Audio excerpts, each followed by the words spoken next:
Thanks, Benny. We're here at the Four Seasons Hotel at the Side Cut in Whistler. Yum, yum. So how are things? Oh, how are things? Oh, it was pretty sunny yesterday, actually. So got a little bit of sun, working on my tan. You do a lot of adventure. You're a skydiver as well, aren't you? I'm a scuba diver, and I did do scuba diving. I haven't taken that certification, but yeah, I'm an adventurer. My husband taught skydiving for, he's done 800 jumps. What? Wow. In Edmonton. You want him to stop? I've done gliding, but I'm a pilot, so I don't want to jump out of a perfectly good plane. Yes. You have your pilot's license. I do. But I don't, it's so expensive to fly. But when I win a lottery, we're going to buy a Learjet and I'm going to take lessons. Ooh. Fly the water planes then? Oh, Can you fly planes can you would be fly a nice. float Yeah. plane? So if you go on to Harbor Air, you can sometimes get a locals discount. Okay. If you're coming up to Whistler, that's a nice way to arrive. And then Anissa lives currently right close by, like walking distance. Oh, good. Oh, that's I'm good here. to know. I do like the float plane. And I end up learning how to fly a little Cessna. Oh, But I'm so short that I can barely see over the dash.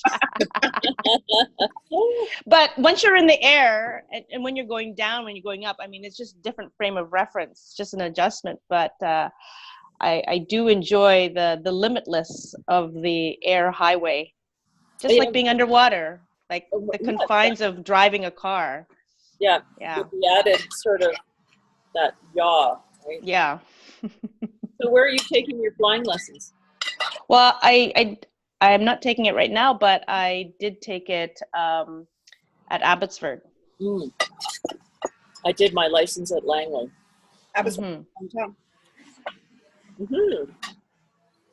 And when I took my license, my grandmother left me some money, so it was a way of kind of doing something in honor of her, and it was a great experience. And then I moved to Whistler and was a ski instructor, so I never got a chance to.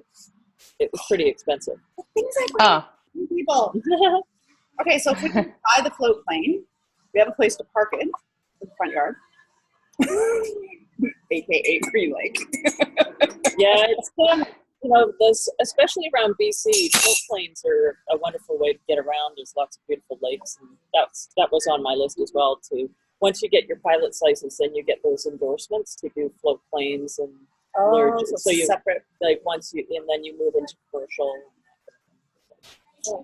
Yeah, well, talking about plane, I know somebody's a real estate agent. He's looking to sell an island, and it includes a 23-acre home. Well, it's an island, 23 acres, but it includes a float plane dock, the float plane, and a boat. Wow. Sear Island, SEAR. Sear Island. Okay, I'll take a look at it. Can you find me a husband to buy that?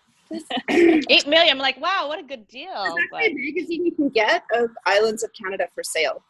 Do you guys have that at the real estate office? No. Oh. Actually, quite a lot of Canadian islands for sale. Yeah. Oh, wow. Okay, that's good to know. Tons, but there's a specific book that, like, little magazine that they put out. It's probably annual. I don't know, because you need probably. Some of them are actually not that unaffordable because they're not all. Yeah.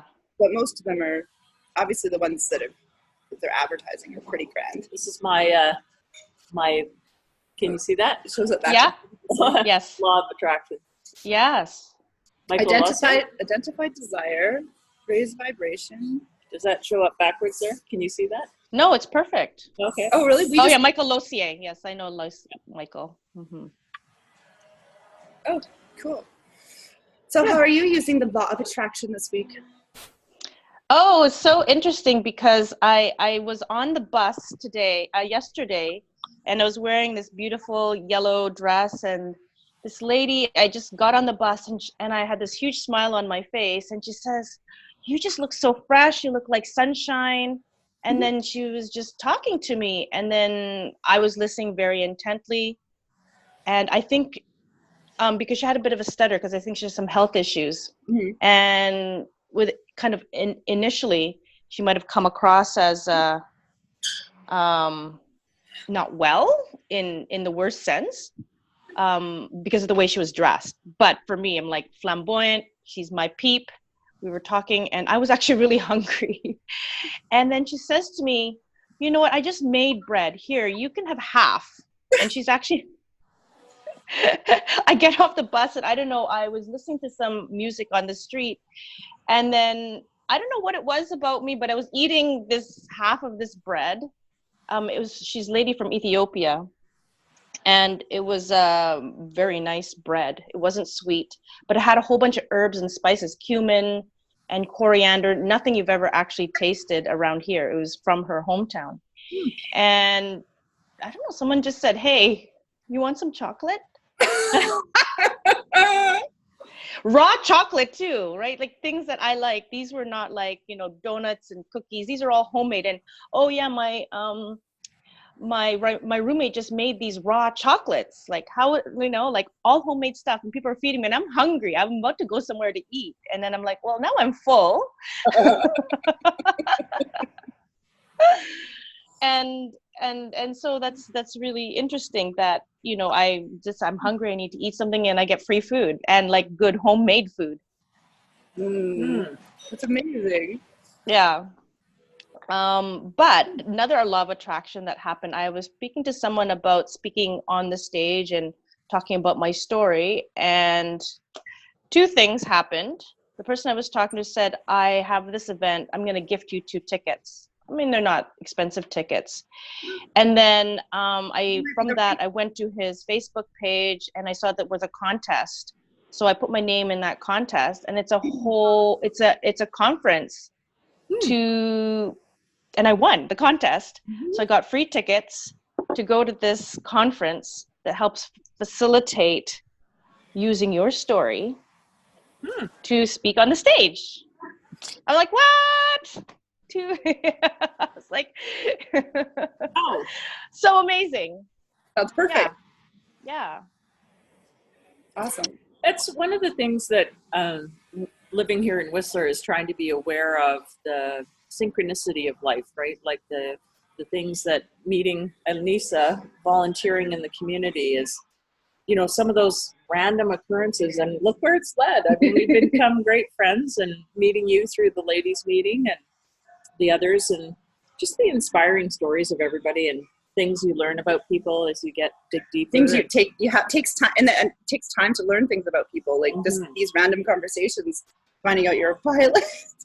And I've known you for almost 2.5 years now. 2.5 years. So I was meeting with a lady last night about synchronicity and sort of being open and reflective about opportunities that present themselves, that you sometimes, like as you say, people giving you food, giving you tickets, where that leads you to is down a path that you didn't expect, right? So, and when's this event that you're going to for the public speaking?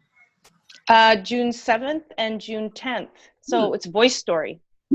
Voice Story. Oh, nice. Well, you'll have some. Voice Story, and then the conference is called Connecting Curious Minds Conference. Oh, I love curious. That's so important. So, and then do you do a podcast and a blog like Anissa encourages us to do with our business? I haven't yet. I like that. Not yet.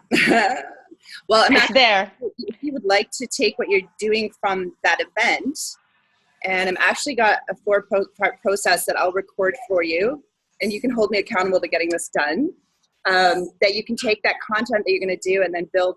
I mean, that's going to be all your content you're going to need for the whole year, just in what you're spending on that weekend, that you can use for social media. Because basically, if you start and do a talk from the stage kind of content, build that story, record it, and then you're going to break it down into smaller pieces, snippets.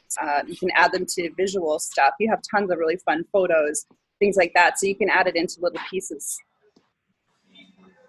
And that is certainly the challenge for me at the moment is I'm a talker.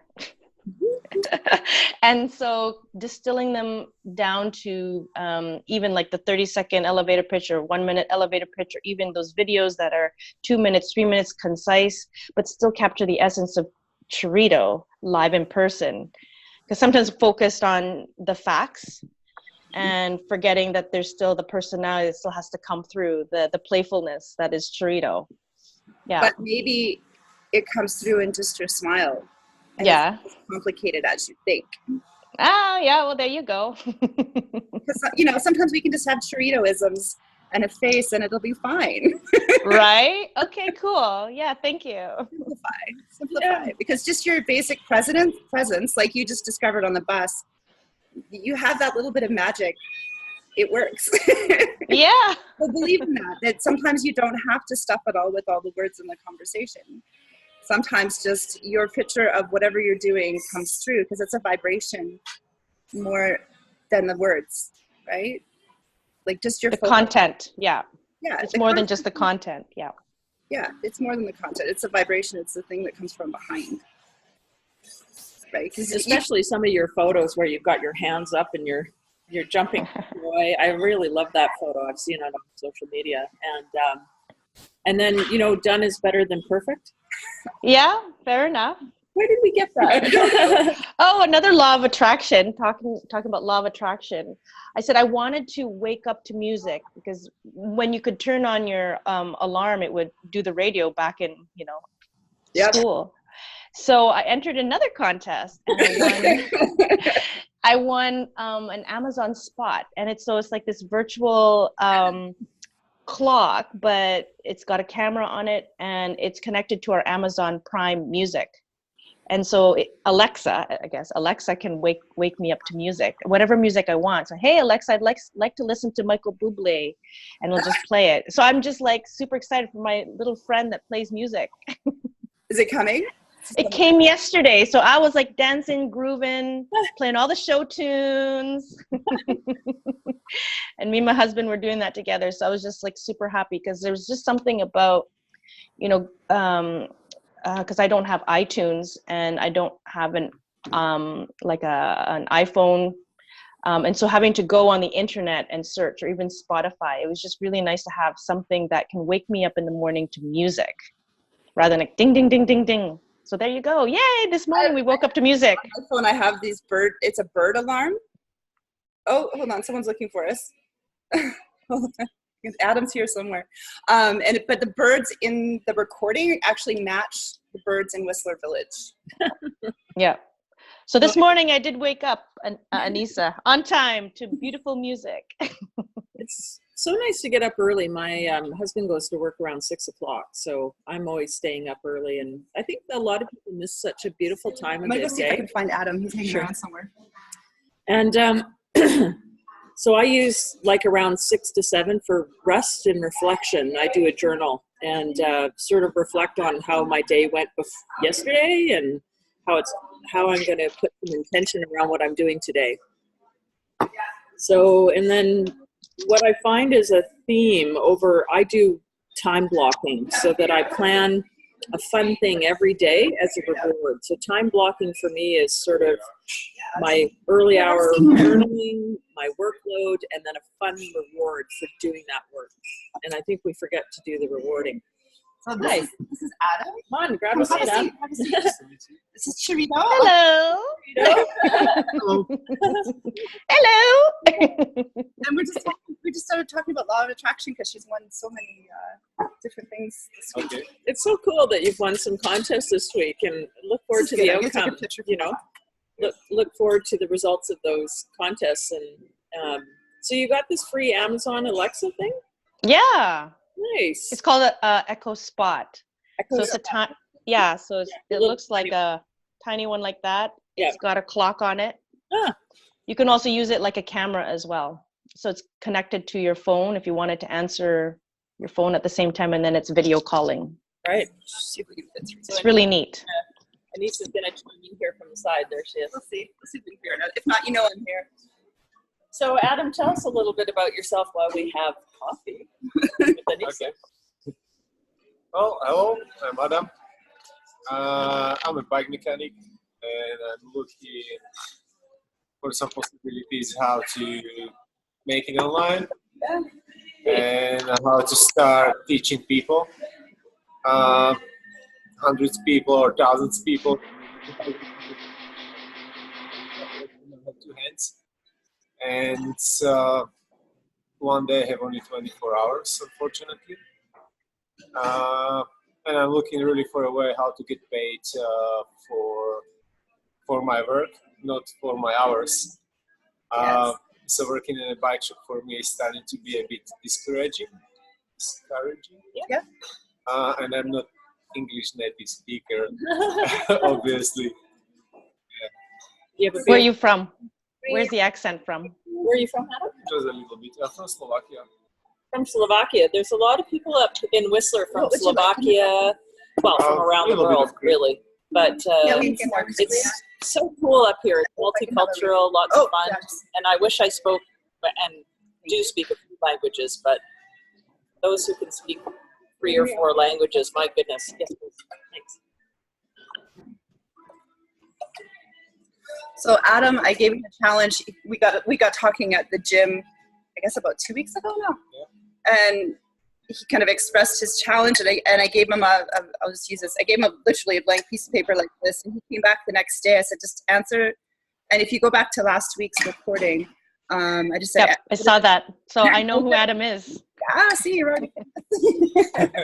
And all of us bike. Do you have a bike? Trina, do you have a bike? I do not even ride a bike. Yeah. Because you need the handlebar brakes, right? And I'm used to the bikes where you basically use your foot to brake. Wow. Oh, we might need to take you bike parking. That's also a bike. In Whistler's fine, but biking around Vancouver is a nightmare, so the start and stop, right? So, but if I'm like out in Squamish and like it's open space, I'm probably perfectly fine. Well, we'll have to have you Mountain bike. So Adam came back with the 10 top questions. He wrote them down. Ah, And good. so he's actually already, you took a domain name as well. Yeah. Yeah, and he's going to work on, so what I can't take credit for this. Owen Clark used to teach this on how to start your blog, because people always have that starting problem, right? So just if you just come up with the top 10 or 12 questions that people ask you about your business, then you can take that, and that's your blog posts for the year. Kathy's done that. What's your experience? And she's gone further than you. So what was your next steps? So my blog is called lifestylelocator.ca. And and Or high tech. it's been really fun just to really take the idea of real estate in Whistler and kind of incorporate it with our lifestyle here. And so the blogs that I'm doing, a theme of 10 posts, and just a little bit of creative writing, and the photo is just so much fun. So I, certainly with your experience and getting on stage and celebrating life and sharing it with others, it's been a really good experience doing the blog. It kind of brings forward the reminders of why we do what we do, where we live, where we are, and it's been great. I appreciate Anissa, encouraging me to get it out there. I think I used my foot. No, she used her foot. And she's also blog podcasting as well. And also creating a YouTube channel with businesses that relate to real estate, and also here mainly in the Sea to Sky corridor. Well, and then also just even like when you're interacting with potential, I'm just a voice on the side of the screen, but I'm okay with it. It's okay. No, it's okay. And like the email that we reconstructed last week was how to connect with someone who isn't necessarily your customer, but you want to connect with them because you never know who they know. Mm-hmm. And so we took an email that you were constructing, and how did we turn it around? So, don't worry about it. Just kind of creating sort of network and community connection that, as Anissa says, they may not be buying or selling real estate, but they know people who are and may need my assistance and that kind of thing. And sort of, Anissa's such a great community connector, and I think Adam will find the same, that once you get out there online, you'll find all these social connections and an audience that wants to hear what you have to say. And you are missing out right now because you're not saying it, that kind of thing. Like, I think to get your message out there authentically. Not perfectly, just authentically, and then the community will build. And it's not to be afraid of, like, I was always one of those people who the words had to be just right before I do anything. And it's releasing a lot of energy of just being creative and letting the organic process happen, like these coffee meetings. It's great. Well, and I used to have, I got A's and B's in English. Then when I got out into the real world, I found out I made a lot of mistakes. And I don't know grammar. I never got taught grammar, apparently. My university, I didn't go to university till I was 29. Here, I'll switch this a bit. So because I didn't go to university till I was 29, and obviously a lot of things got left. And I mean, my kids were in elementary school. And so I was at an elementary school level, and you'll find often teachers in elementary school they're learning at that level too. And so that's where I was when I started at university. And I got so much criticism. Right. And then when I went out to start my business again after university, the communication studio started right after university. And the women that would criticize me for even just having one word wrong online, because they needed everything to be perfect. And it was like, why do you need to criticize other people? But then they never got going. Mm-hmm. Right. And it took me a long time to just realize that it's better done than perfect, because you can always go back. And the thing is, you can always go back and edit your blog. You can always edit a video. Now you can fade in and fade out. Plus, the fact that you did it, there's literally 100,000 people wishing they had, right? Yeah, well, there will be always some haters. And if you don't have any haters, it means your content is not good enough. That's exactly what Gary Vee would say. So, Adam, are you looking at doing videos for like a YouTube channel of your, like, what are you thinking of creating online? What is your thought? Well, right now I want to start with some videos. I'm thinking about to post them on a YouTube mm-hmm. and have a direct connection from my webpage. Mm-hmm. But right now I'm reading some books about copywriting.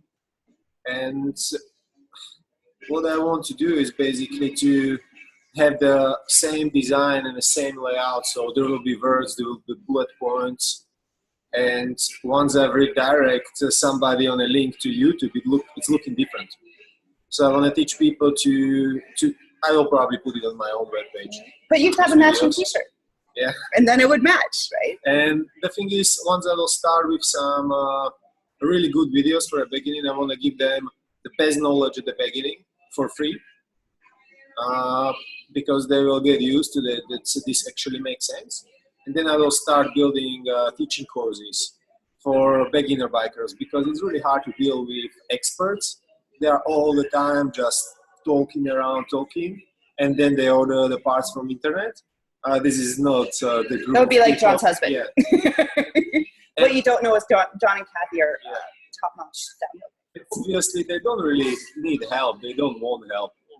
So I want to help people which don't have basic knowledge about their bikes, because the thing is that many people think that I buy a bike and I will be riding it for 5 years and that bike is safe. No. Injuries can happen, and also other parts. They can destroy the parts of the bike just without knowing that they can prevent it really easily. And then I will go back to Slovakia. And I'm really thinking about start doing something like a guiding back home. It's easier because of those laws. Then I can basically match this teaching together with that thing, and also maybe training programs. So like I'm just imagining that building something like adventure center back home in like 3-4 years. Love with it. All these customers and everything binding together might be a pretty. I love how you're thinking, because a lot of the stuff that I do has a solid, like, I have a cafe that I want to build, the Lazy Daisy Cafe. I have a building I want to build. But for now, this is our cafe, right? Yeah. Like, so what you imagine, it can come true. And what I find works really well is when you are blending social media with real life stuff. Like the ladies meeting that I do in Vancouver, I think the fact that we meet online and we have chats online and we share our social media and stuff, and we have this hashtag, your number one fan, is because you've got other people support you, but you've also got that accountability of like, I know Sharito, she's online, but I've been to her house, right? Yeah. I've bought products from her. I've left her a Google review. Yay, thank you. And what's your website called? I've started my website. It's called fixyourbikenow.com. But I haven't edited any content yet because I don't want to create mediocrity So I gave myself, but I don't want to procrastinate. Like I said, you can always just do a launch page without any content that will collect emails. So I had committed to launch my page till by the end of the day of 6th June. So My it's in birthday! 2 weeks. Oh, nice. Yes. And yeah, once I will launch it, then I will start adding the stuff there. But I'm still reading about copywriting and all the other things. And I'm reading about WordPress because I have installed it and I was never dealing with that stuff. So I have a week to study copywriting and study WordPress. And then we'll have 1 week to launch the page. This is awesome. I love your accountability to yourself. Amazing. I think that's a good point, is that setting that deadline to say, okay, instead of procrastinating about it and thinking about it and getting nervous about it, is just set a deadline date and say, okay, I'm going to work whatever happens, I'm going to make it good, but now I'm focused to activate it. Yeah. Well, By a certain and date. like my virtual goal for this coffee meeting is to have a virtual reality coffee meeting where we have 100 people online, right? But you know what? It's more about just starting it today. Now that the idea is here, giving it some ignition, giving it a little bit of a spark. I mean, who knows? We're going to go to another coffee shop. We might end up with sound problems. You know, we're going to get problems and stuff. But the goal is that no one will get left behind. And as, I don't know if anyone listens to Abraham Hicks, but it's about going broad, right? Because with the ladies meeting and with my ladies mastermind group, it's very targeted marketing, limiting, versus the coffee house network. It can be any coffee house, anytime, any person, any gender, any business, or someone who just needs to tag in because they don't have anyone to. So in the ladies meeting, we encourage people to meet up with 2 other people during the month, but maybe they were too shy. Like maybe they just couldn't get themselves to that point to meet with somebody else. Because I used to be that person. No one would believe it. But I used to be like taking, I think one of the hardest days of my life was taking my daughter to kindergarten because I was so shy, right? I was in tears, right? Because I had to go meet other moms who were going to judge me and, you know, and people are going to, you know, it was hard. It was like one of the hardest days. And I realized too, it's because school was hard for me too. Yeah. Like if school was hard, well then taking your kids to school is even harder because you feel even dumber. But, you know, it's about just starting stuff, right? So, yeah. All right. There's our Yeah, I can feel that. Going into the ladies' meeting is all women, so for me, it's new territory for me. right, because you usually work with men. Yeah, 100%. Yeah. So 2019 is about embracing that. You're doing it well. Thanks. And what's your website called? Vibrantdroppers.com. She sells essential oils. So I purchased, and we do trade exchange as well, which works out really well because I do the social media for Black's Pub. So I get trade exchange from Lawrence, and then I spend it with Chirito, or I spend it to get my first haircut in 3 years, which I'm totally impressed with. And she straightened the crap out of it too, which was amazing. I've never had my hair so straight, but then it works. I've never had good curly hair, so this is working. But I would not have gone to a junior stylist in Vancouver is $75. But I had I was allowed to use $50 from trade exchange towards that. So then it was like reasonable, and I got like the best haircut of my life, which was amazing. So trading is great, but because of trade exchange, I bought the whole Thieves essential oil cleaning kit for my house, and it came with the atomizer and everything like that. But the one that's really been life changing is the grapefruit oil that I've been adding to my what do you call it? The Water, sparkling water. The sparkling water, and because I work underground all day at the core, and then just sometimes, you know, when you're on the computer a lot, it's just so perky, gets you sharp again. It's really good. So Yeah, you're welcome. Yeah, I mean, it was life-changing for me. I always, like when I first started for 5 years, I was using essential oils as medicine, taking it internally. And then there's an appetite for the knowledge to use essential oils as air fresheners. So that's just been the last 3 years. But my passion is using the essential oils in food and internal use. So yeah, as a raw food chef. Well, we look forward to your blog posts and your maybe even a short little YouTube just to say, like, to feature one of your essential oils, it would be very educational for me and many others. I would love to see if you watch the video, we did an unboxing video, and she explains a little bit about what was this. Is it a spruce? Yeah, she's black spruce, Northern Lights black spruce. She did the atomizer with this certain thing, and I walked in and I was just like, oh, this is amazing. I'm in the city, but I feel like I'm at home in Whistler. And what was it? Black spruce from Fort Nelson and our that's grown underneath the Northern Lights. Oh, wow. Yeah. And it feels like there's a and I can actually explain, Kathy will have done this spot where you're going between the Alpine Cafe and my house. There's that grove of spruces, and it's just the same smell. Like it's just like you're just alive. It's just the best smell ever. I picked it for Anissa. I felt her vibrational energy. I said, "This is what she's gonna come to my home into." So it worked. Yeah. Also, when you're mountain biking and you go higher up, and you are like 1,000 meters or higher, that smell of those trees really brings you alive. Pretty good, yeah. Get your energy back. Well, it's funny. I was talking to someone about grounding the other day, and how walking in nature and grounding yourself and taking your shoes off, putting your feet in the grass, and hugging a tree, or just sitting quietly in the forest. And for me, mountain biking is that way. You know, we get really grounded when we mountain bike, whether it's cross country or downhill. You just can't think of anything else but nature, right? And the tree or the rock that's trying to throw you off your bike. Well, not necessarily.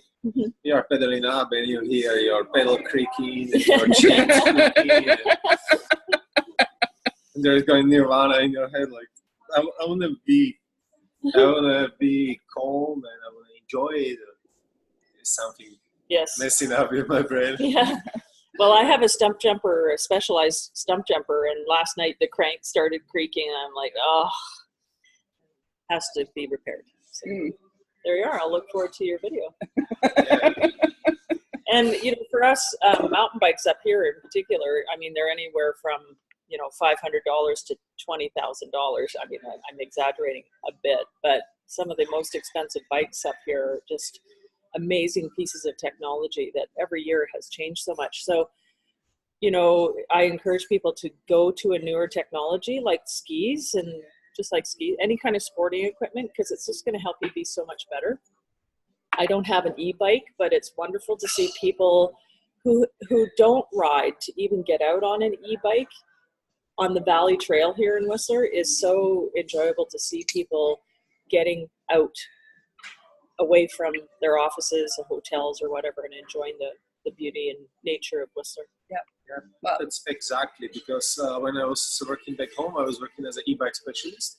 And we've been selling plenty of e-bikes and fixing them.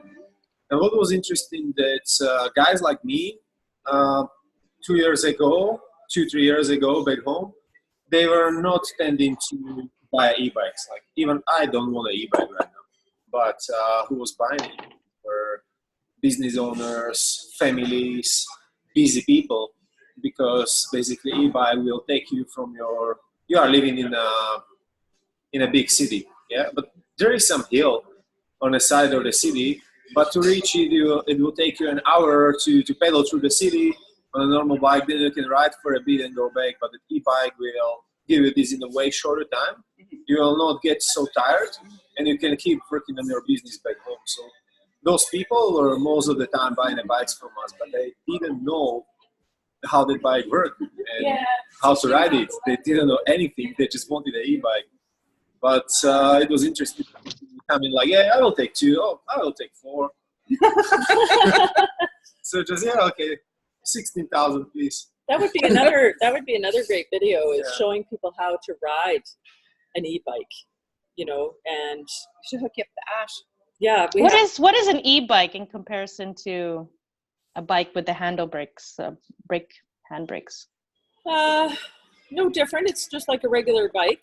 And the batteries are so slim now. Yeah. It's almost incorporated into the frame of the bike. It's so good. We have a friend here in town. His name is Ash, and he owns e-bikes, Whistler.com. something like that. And Ash does tours, and so you pedal it just like a normal bike, and then you have usually 4 speeds, like eco, tour, sport, and enduro, and something along that line. So you can pedal it and set it to the speed. When you're not pedaling, it'll assist you. So is it, you still get a little bit of exercise? Yeah. It's not about the speed, it's about support. So most of the bikes right now, the best ones, have approximately 280% of the human power, the peak, or 300% even. So it means like if you multiply your legs by 3 times in the highest setting. But once you go to the lower setting, it will multiply them by 2.1, so 210%. And then you have 150%, right, or 110%. So that's basically how much that motor, that engine will support your legs to pedal up. And what is interesting that once you borrow e-bike to somebody who never ridden it, he goes to the highest setting immediately and pedal it up the hill. But then once they get used to it, they are going lower and lower. And most of the customers were riding on the weakest modes. So that they would get support. So they get a bit of support, but they also get the exercise. And many people think that e-bike is like, well, but so why am I riding bike then? Because I'm not exercising. You do. And I remember when I was riding e-bike first time, I was just pedaling to the pretty big hill. And I was going so fast because you feel that support, you feel a wind in your wings. And you are going faster and faster because it motivates you. And then you get to the top and your heart rate is 175 and your legs are burning, you're catching the breath, and I'm like, ooh, okay, that was intense. Well, and I remember when I first got to Whistler, I don't think it would have mattered what kind of bike I was on, but I was living in Bayshores. And so to get into town, if I hadn't had a bike on a Sunday after, I guess, actually, I don't know what time of day it was, but it was just like wind up wherever. So to get around sometimes, just having any kind of bike, never mind an e-bike, you're just getting faster, right? So it's just a win-win, and you don't have to worry about hills or, So right. Encourage you to come up to Whistler and try some e-bikes and or regular bikes with us on the Valley Trail. And I found Ash's website. It's WhistlerElectricBikeTours.com or WhistlerEbikes.com. It looks like this. I don't know if you can get it. I don't know if it's gonna. Yep. E-bikes, very good tours, and certainly a great introduction to some of the different bikes that we have up here in Whistler. And I think we'll log off now. And it's been amazing to have you online, Sharito. Thank you. And, I like the idea of the e-bike because when I go up there, you take the bus, and then it would be a matter of how do I get around. So I like the idea of the e-bike. Yeah. And we have trails all the way around town, so you never have to worry about going on the road. Yeah, nice. Yeah, it's really good. So we'll arrange that. So I'll see you Tuesday at the ladies' meeting.